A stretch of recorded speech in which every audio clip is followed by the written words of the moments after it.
Before we start the video, I'd like to just put a disclaimer for new players. If you haven't played through the main story quests yet, this video contains spoilers on the main storyline. If you haven't played through them yet, please click off of this video and go play the main storyline. And when you're ready to watch this, come back because this theory is very important to the characters in the main storyline. If you have already played through the main story quests, feel free to keep watching and please enjoy.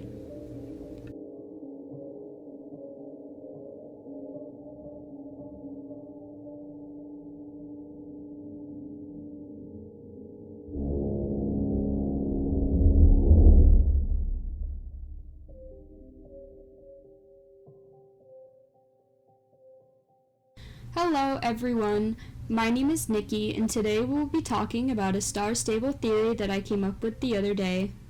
Recently I've been reading quite a bit of H.P. Lovecraft and I noticed a few similarities between Star Stable's main storyline characters and H.P. Lovecraft's short stories Dagon and the Call of Cthulhu.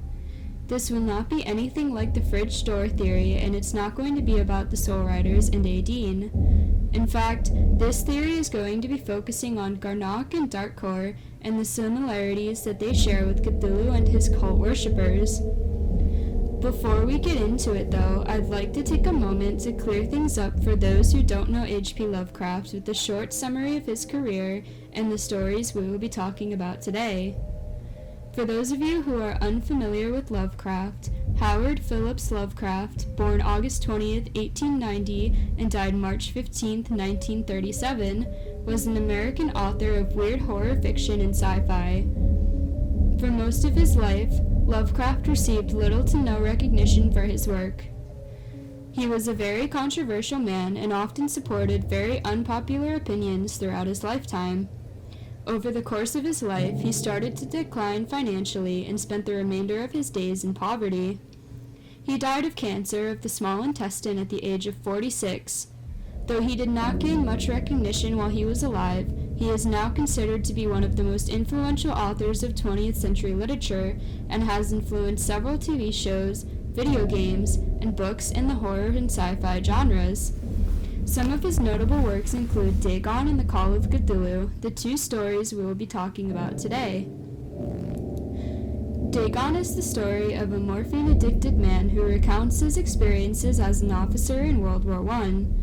The officer's ship is captured by German forces and he escapes on a lifeboat and finds himself stranded in a swamp. In this swamp, he finds the decaying remains of fish and other strange aquatic creatures. As he is searching for a means of rescue, he finds a large monolith depicting strange and unfamiliar creatures similar to octopi and crustaceans. As he is looking at the monolith, one of the creatures depicted rises from the sea, raising its tentacles. Horrified, the officer flees to the safety of the lifeboat. His next memories are of a great and powerful storm and a hospital in San Francisco, where he was taken after being rescued. The Call of Cthulhu. The Call of Cthulhu follows the narrator, Francis Wayland Thurston, and the discovery of his deceased uncle's strange notes on the cult worship of a sea creature called Cthulhu. The notes suggest that those who worship Cthulhu believe that he is an ancient creature similar to that of an octopus or crustacean, and that he is trapped in a deep, dream-filled sleep beneath the sea. These worshippers strongly believe that they are given dreams and visions from Cthulhu that fill them with terror and hysteria. These worshippers were often found in possession of monoliths and sculptures depicting Cthulhu, and many of their rituals regarding the creature involve strange chanting, dancing, and human sacrifice as a way to awaken Cthulhu. It is thought that Cthulhu's ultimate goal once woken is to plunge the world into terror and chaos and take back his rightful place as a godlike being. Another notable mention of H.P. Lovecraft's work is a book mentioned in many of his short stories called the Necronomicon. Not much was known about the Necronomicon, but it was believed to be a book of dark magic and voodoo and supposedly contained information about creatures in the Cthulhu mythos. This isn't important right this moment, but I will go into more detail about it later.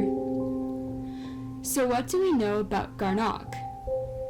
On the Jorvikipedia page, Garnok is described as an evil extraterrestrial monster who seeks world domination. He has never been seen by someone outside his inner circles, but he is believed to be an octopus-like monster.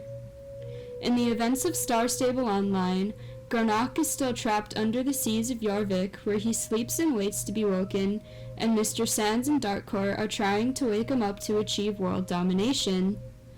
Many people on the island of Jorvik know of Garnok, but see him as a fairy tale to scare Jorvikian children and don't consider him to be a real entity. We later learn that Darkcore is trying to use the Light Book of Ceremony to strengthen Garnok and help him plunge Jorvik into terror and chaos. The similarities. Both Cthulhu and Garnok are depicted as aquatic creatures that are trapped sleeping under the sea. Both creatures have monoliths depicting them, and the only basis we have to go on for both creatures' appearance is those who have either claimed to see them or depictions of them. Both have their group of cult worshippers. In Garnok's case, his worshippers are Darkcore members, and in Cthulhu's case, its worshippers are savages. There are also similarities between the Necronomicon and the Light Book of Ceremony. Both are described as books of magic. Like I mentioned before, the Necronomicon supposedly contains information of creatures from the Cthulhu mythos, and from what we know about the Light Book of Ceremony, it contains information on Garnok, including how to summon and defeat him. So that brings us to the big question. Is Garnok supposed to be Jorvik's version of Cthulhu? I actually emailed them with this question and provided research to back up my theory, and they gave me the following response. Hello, we thank you for the feedback.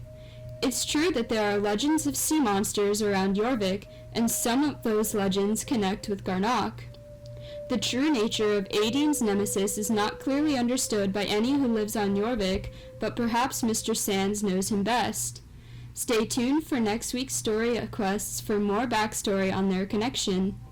We thank you for your interest in the game, and we are proud of players like you. Keep enjoying the game. See you in Jorvik. Star Stable.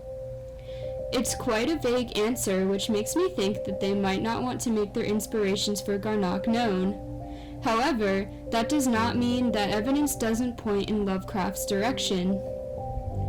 Many TV shows, games, books, and movies are heavily inspired by H.P. Lovecraft's writing, so it's entirely possible that Star Stable took a lot of inspiration from Lovecraft as well, but unless they outright say so, we may never know the true inspiration for Garnok and Darkcore.